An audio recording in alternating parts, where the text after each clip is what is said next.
What's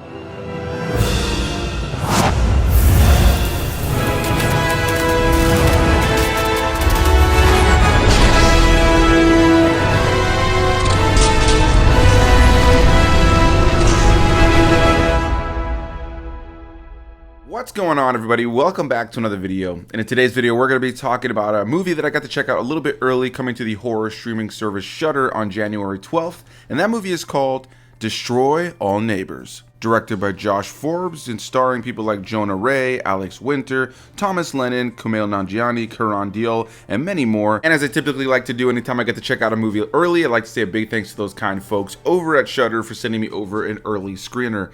Always happy to check out one of their movies early, whether I enjoy it or not. And today we're talking about Destroy All Neighbors, which when I saw the poster immediately, instantly grabbed my attention. I love the look of it. I saw that it was a horror comedy, and if you've been following this channel, then you know that I'm a huge fan of horror comedies. It's my favorite subgenre of horror, and more often than not, I like being able to watch a movie that has ridiculous, over-the-top, creepy horror visuals that are able to just be silly and very self-aware. And in a lot of ways, that's exactly what Destroy All Neighbors is. It centers on a guy named William who is trying to make a prog rock album, and this is a very prog rock heavy movie, all the way down to the musical score, which is given to us by Ryan Katner and Brett Morris, which was one of my favorite parts of the movie. And so yeah, he's trying to make this album, but he's been just struggling to create this album over the course of years. It's caused a rift between him and his girlfriend Emily, who he lives with, and he tends to be this kind of guy who complains about the things around him and tends to let the demons around him in his own life live in his brain rent-free and ultimately hold him back from finishing a project. And at its core, Destroy All Neighbors, while having, neighbors being killed and some solid practical effect work and blood and guts and gore throughout the course of the film, is ultimately at its core about not letting our demons take control of us and live rent-free in our head, but instead using our demons to instead create the things that we want to create in life, or to fuel the passions we have. I think that's a pretty solid message, and I enjoy that element of the film for sure. And one of the biggest positives I can give this film as a huge fan of horror are the practical effect elements of this film, whether it be the makeup or the just various guts and gore practical effect throughout the course of the film. The movie is also very self-aware, very silly, and again, as a fan of horror comedy, I enjoyed that element of the film. I thought it looked really good in a lot of ways. I thought that a lot of the detail that went into the production of the film was pretty solid. There's some great lighting throughout the course of the film, some great cinematography, and as I mentioned before, the musical composition was awesome and very prog rock heavy. And prog rock is a genre that's not for everybody, but I do personally enjoy. And one of the common threads and a common quote that's used throughout the course of this film is, when it comes down to prog rock, that it won't be for everybody. Not everybody will get it, but the right ones will. Which in a lot of ways for me was the filmmakers very blatantly saying that this movie may not be for everybody, but the right ones will get it. And so with all that said, yeah, I think this is a pretty interesting film in a lot of ways. I think it's very unique in a lot of ways. It feels very original. It's not something that I can say I've seen a lot of in the past. Of course, there's been a lot of horror comedies that are reminiscent to some degree, but in a lot of ways, this tells its own story. So as I mentioned before, it focuses on this individual named William who's trying to build this album. He's been struggling with it. He's letting other things in his life get in the way. He tends to complain about the things around him, and his girlfriend is not necessarily in the happiest state of the relationship anymore, simply because of how he's chosen to handle all this.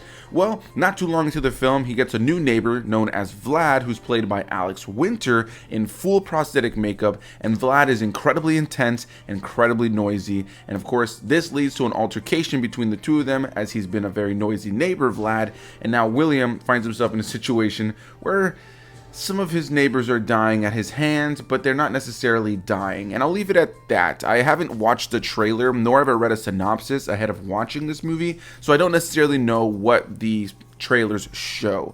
But what I can say is that this is a very big, over-the-top, ridiculous horror comedy that knows what it is. It's being incredibly stupid and silly throughout the entirety of the runtime, and has that nice underlying message I mentioned before about not letting our demons run us and instead using our demons to fuel our passions. And on one level, I really enjoyed all that. As a fan of practical effect makeup, as a fan of practical effect animatronics and just blood and guts and really cool lighting in films and some solid cinematography and good musical composition, all of that really worked for me.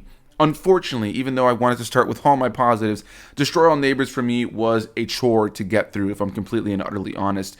While it has those things I mentioned, I ultimately found most of the film felt like it meandered. I was always impressed and enjoying some of the silly elements of the film and enjoying all the, practical effects stuff, which is just always going to at least pique my interest when I'm watching a movie. But it never blinded me to the fact that I was just dreadfully bored while watching this film. Now, similar to what the film says on multiple occasions, not everyone's going to get it, and I think maybe the right ones will. At least that's how the director is looking to look at it. But when it comes down to a narrative, when it comes down to character work, when it comes down to the things I come to a movie for, at its core, it just ultimately wasn't there. There are some times with horror comedies that I can forgive some weak story elements, some weak character elements for a really ridiculous movie. One of the most notable things for me is I'm a huge Chucky fan. I love the Chucky franchise, and a lot of times not because they're great movies, but because they're just fun, silly, and stupid. And things like Bride of Chucky or Seed of Chucky tend to be the ones that get a lot of hate from people because of how ridiculous those films are, but I love them. They're not necessarily great on a narrative level, but how ridiculous they are, how funny they can be, and how much they use practical effects really always keeps me engaged. But unfortunately, in the case of something like Destroy All Neighbors, I just ultimately never really latched on to anything going on. I didn't care for the characters. I didn't care for William's journey. While it does end in a big prog rock, awesome rock scene at the very end of the film, which I can enjoy, narratively, I couldn't have cared less. This was a movie that by the time we were getting to the credits, I was so thrilled to be done with this movie. It's one of the earliest films I'm seeing this year in 2024. It unfortunately has already kind of made its stamp as one of the worst films that I've seen this year. Again, I've just started the year with movies, so January is typically not the strongest month for movies.